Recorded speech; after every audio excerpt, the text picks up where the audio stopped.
Hello friends, welcome to SSC coaching centre. दोस्तों, गणित का शानदार वीडियो है आज का, पूरा देख के जाना, बीच में छोड़ के चले गए तो बहुत कुछ खो दोगे। चलिए स्टार्ट करते हैं। पहला सवाल, दो संख्याओं का एचसीएफ 75 तथा एलसीएम 450 है। यदि पहली संख्या में 3 से भाग दिया जाता है तो भागफल 75 आता है, तो दूसरी संख्या क्या होगी? पहले तो इस सवाल को करते क्या है, वो फॉर्मूला लिख देते हैं।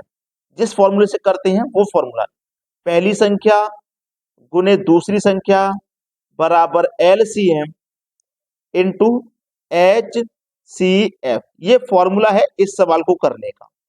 ठीक है, इस सवाल को करने का ये फॉर्मूला है। अब बड़ा ही शानदार सा सवाल। अब इसमें ना तो पहली संख्या दी गई है और ना ही दूसरी संख्या, लेकिन इतना जरूर दिया गया है कि पहली संख्या में 3 से भाग दिया जाता है तो भागफल 75 आता है। पहली संख्या में हमें नहीं पता पहली संख्या क्या है, तो हम उसे x मान लेते हैं। इसमें यदि 3 से भाग देंगे तो भागफल 75 आएगा। यही तो कहा है, भागफल 75 आता है, यही कहा है। और शेष क्या बचता है? शेष कुछ नहीं बचता, उसने ये कहा है, शेष कुछ नहीं बचता। तो ये जो संख्या होती है वो कौन सी होती है? जैसे मैं आपको समझाऊं, जैसे मैंने 2 से भाग किया 6 में, तो 2 तिया 6, शेष क्या बचेगा? कुछ नहीं, शेष कुछ नहीं बचा। 2 से 3 बार में 6 कट गया। ठीक है, ऐसे ही 3 से 75 बार में ये संख्या पूरी कट गई। तो ये जो संख्या होती है ना, ये इन दोनों का मल्टीपल होती है। 2 का गुना 3 से करेंगे तो 6 मिल जाएगा। ऐसे ही 3 का गुना 75 से करेंगे तो ये x का मान मिल जाएगा। 75 का गुना 3 से कर दो भाई, कितना हो जाएगा? इधर लिख देता हूं, 225 हो जाएगा। इसका मतलब जो पहली संख्या है ना वो 225 है। दूसरी संख्या क्या होगी इसको बताना है हमें।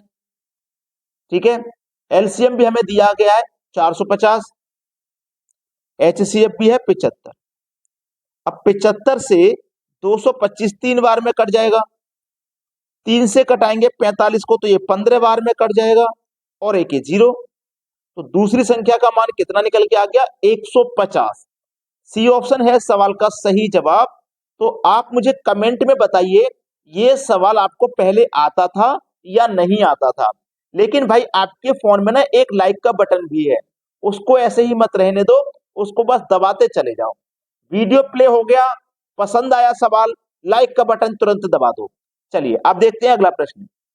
अगला सवाल है, कोई व्यक्ति अपनी यात्रा की 3/4 दूरी बस से तय करता है, 1/6 रिक्शा से और 2 किलोमीटर पैदल तय करता है। उस व्यक्ति ने कुल कितनी यात्रा की? बहुत अच्छा सवाल। देखो, 3/4 तो उसने बस से तय की है, प्लस 1/6 रिक्शा से तय की है, और ये 2 किलोमीटर है, इसको हम बाद में जोड़ लेंगे। ठीक है, 2 किलोमीटर, क्योंकि पहले इसको भी तो निकालना है, कितनी किलोमीटर हो गई। तो 4 और 6 का एलसीएम 12। ठीक है, 4 से 12 कटाऊंगा 3 बार में, 3 तिया 9, 6 से 12 कटाऊंगा 2 बार में, 2 एक कम 2, ये कितना हो गया? 9 2 11 बटे में 12 हो गया। ठीक है, तो चलिए, ये 11 से ये 11 से कितना है नीचे? 12। 11 से नीचे कितना है? 12, तो एक ज्यादा है। और यहाँ पर कितना? 2। ठीक है, यहाँ पर कितना? 2। यहाँ पे देखो कितने का अंतर? 1 का अंतर है। यहाँ पे कितने का? 2 का अंतर है। तो हमसे कहा गया है ये टोटल दूरी 12 है। ये टोटल एलसीएम आया ना नीचे, ये टोटल दूरी 12 है। हमने कितनी तय करी है? 11। ये ऊपर 11 तय करी है हमने। तो देखो 11 तय करी है ना, 12 से कितनी कम तय की है? 1। ये 1 तय की है हमने कम, और 1 का मतलब है 2 किलोमीटर, है ना। इसको तो हमने लगाया नहीं था पहले, इसी को तो लगाया था। तो यहाँ पे हमारी 1 कम हुई है, इसको हमने 2 किलोमीटर तय किया है, यानी कि 1 अनुपात की वैल्यू 2 किलोमीटर है। टोटल दूरी 12 है, तो 12 की वैल्यू हो जाएगी 24 किलोमीटर। भाई समझे कि नहीं समझे? 24 किलोमीटर पहला ऑप्शन हो जाएगा सवाल का बिल्कुल सही जवाब। अब देखते हैं अगला प्रश्न। अगला सवाल, एक धनराशि 5 वर्षों में स्वयं का 3 गुना हो जाती है। कोई एक धनराशि है, हमें जब नहीं पता तो हम उसे 100 मान लेंगे। ये 3 गुना हो गई, तो 3 गुना का मतलब 300 हो जाएगी, है ना। 3 गुना का मतलब 300 हो जाएगी। ये 5 वर्ष में हुई है 3 गुना। 100 से 300 होने में, 3 गुना होने में 5 वर्ष का हमको समय लगा। तो 100 रुपए हमने बैंक में जमा किए, 300 रुपए हो गए, तो ब्याज इस पर कितना मिला? 200 रुपया मिला कि नहीं मिला? ब्याज 200 रुपया मिला। ठीक है, फिर बोला है कि साधारण ब्याज की दर पर धनराशि स्वयं का 5 गुना कितने वर्षों में हो जाएगी? 5 गुना भाई कितने वर्षों में हो जाएगी, ये कहा है। चलिए, वही 100 रुपया 5 गुना यानी कि 500। ठीक है, ब्याज कितना मिला? 400। 100 से 500 हो गया तो ब्याज 400 ही तो मिला है। अब देखिएगा ध्यान से, ये साधारण ब्याज है। ठीक है, साधारण ब्याज में क्या होता है कि आपके पास प्रत्येक वर्ष समान ब्याज प्राप्त होता है। जैसे कि ये 2 वर्ष का ब्याज, 5 वर्ष का ब्याज है 200, 5 वर्ष का 200, तो 10 वर्ष का 400। साधारण ब्याज में यही तो होगा भाई, 10 वर्ष में होगा कि नहीं होगा 400। खेल खत्म। प्रश्न समझ में आ गया सभी बच्चों को? ठीक है, लेकिन भाई आपने लाइक नहीं किया, समझ में तो आ गया लेकिन बच्चे देखते जा रहे हैं, लाइक का बटन नहीं कर रहे, तो भाई लाइक का बटन भी है, उसे भी दबा दिया करो हमारी मेहनत के लिए। ठीक है, अब देखते हैं अगला सवाल। अगला सवाल है, एक गांव की जनसंख्या 4000 से बढ़कर 4500 हो गई। पुरुष में 10% की वृद्धि हो रही है और महिला में 20% की वृद्धि हो रही है, तो पुरुषों की जनसंख्या ज्ञात करें। देखिएगा, 4000 से जनसंख्या 4500 हो गई। ठीक है, तो जनसंख्या कितनी बड़ी है? 500 बड़ी है। यही तो सवाल है। 500 जनसंख्या बड़ी है कितने पर? 4000 पर। प्रतिशत के लिए 100 से गुना, 2 जीरो से ये 2 जीरो कट गए, ये वाले जीरो से ये वाला जीरो कट गया। ठीक है, चलिए, 5 धामे 10, 10 में 4 से भाग दूंगा तो कितनी बार में कटेगा?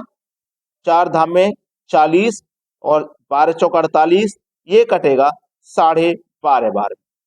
ठीक है, कितनी बार में कटेगा? 12.5 बार में कटेगा। चलिए, आदमी यानी कि मैन, वुमेन, ठीक है, यही तो है, महिला को वुमेन ले लिया। अब पुरुषों में कितनी की वृद्धि हो रही है भाई? 10% की, तो 10% ले लो। महिलाओं में वृद्धि हो रही है 20% की, और जो दोनों को मिला के एवरेज वैल्यू है वो है 12.5%, जो हमने यहाँ पे निकाला है। अब क्या होगा? एलिगेशन मेथड लगेगा इस तरीके से। ठीक है, 20 और 12.5 का अंतर 7.5। ठीक है, 7.5। 10 और 12.5 का अंतर 2.5, यानी कि 2.5। ठीक है, तो चलिए, 2.5 एक कम 2.5 और 2.5 से 7.5 कटेगा 3 बार, मतलब ए 3:1 वैल्यू निकल के आई। ठीक है, 3:1। तो चलिए, हमसे क्या पूछा है? पुरुषों की जनसंख्या ज्ञात करा, तो पुरुषों का अनुपात कितना है? 3 है भाई, पुरुषों का अनुपात 3। अनुपातों का योग कितना है? 4 है। ठीक है, और टोटल राशि कितनी थी? 4000, यानी टोटल जनसंख्या कितनी थी हमारे पास? 4000 थी। ठीक है, 3 ही तो बढ़ी है 4000 पे, इसी को सरल करना है। 4 एक कम 4 और 3 जीरो यानी कि 1000। 1000 का 3 से गुणा कर दो तो कितना हो जाएगा भैया? 3000। सवाल खत्म। ठीक है, बी ऑप्शन हो जाएगा आपके प्रश्न का बिल्कुल सही जवाब। अब देखेंगे अगला सवाल। अगला प्रश्न है पार्टनरशिप का। ये सवाल है, बहुत बच्चे कमेंट करते हैं सर पार्टनरशिप का सवाल कराइए, तो ये पार्टनरशिप का एक सवाल मैं यहां लेकर के आ गया। ए तथा बी ने 20,000 रुपए तथा 30,000 रुपए एक व्यापार में लगाए। देखो, ए और बी कितने लगाए भाई? ए ने लगाए हैं 20,000 रुपए। ठीक है, बी ने लगाए हैं 30,000 रुपए। ठीक है, एक व्यापार में लगाए, 3 महीने बाद बी ने अपने 5,000 रुपए निकाल लिए। 3 महीने के बाद, यानी कि 3 महीने तक तो पूरे 30,000 थे, उसके बाद 5,000 रुपए निकाल लिए, तो बचे कितने भैया? 30,000 में से 5,000 निकाल लिए तो बचे 25,000। ठीक है, बचे कितने? 25,000। ठीक है, 25,000। उसने बोला है निकाल लिए, वर्ष के अंत में उनके पूंजी का अनुपात क्या होगा? वर्ष के अंत में, यानी कि एक वर्ष के अंत में, एक वर्ष का मतलब होता है 12 महीना, तो 3 महीना तो यहाँ हो चुके। तो ये जो 25,000 रुपये है ना, ये बचे अब 9 महीनों के लिए, क्योंकि एक वर्ष में 12 महीने होते हैं। 3 महीने में उसने 30,000 रहने दिए, 5,000 निकाल के 25,000 रुपये बचे हुए 9 महीने के लिए रहने दिए, और इसके जो 20,000 है ये पूरे 12 महीनों के लिए। ठीक है, यही तो सवाल कह रहा है। देखिए, सवाल की भाषा को पढ़ते हुए चलोगे ना, समझते हुए, तो सवाल में कभी कोई गलती नहीं होगी। 12 दूनी 24, 1 2 3 4 0। ठीक है, यहाँ पे इसको सरल करिए, 3 तिया 9, 1 2 3 4 0, प्लस 25 का गुना 9 से करो तो 225 आ जाएगा, 1 2 3 0। ठीक है, अब देखिएगा यहाँ पे हम कटा सकते हैं। पहले लिखो इधर 24 4 0, इनको जोड़ दो, 225 में 9 जोड़ूंगा। ठीक है भाई, ये कितना है 225, और ये कितना है 9। अगर मैं 225 में 9 जोड़ूंगा तो ये कितना हो जाएगा, यही तो सवाल है भाई। 225 में अगर हम 9 जोड़ते हैं तो ये कितना हो जाएगा 225, और ये 90,000 है, और ये 2,25,000 है। 90,000 जोड़ेंगे 2,25,000 में तो ये हो जाएगा 3,15,000।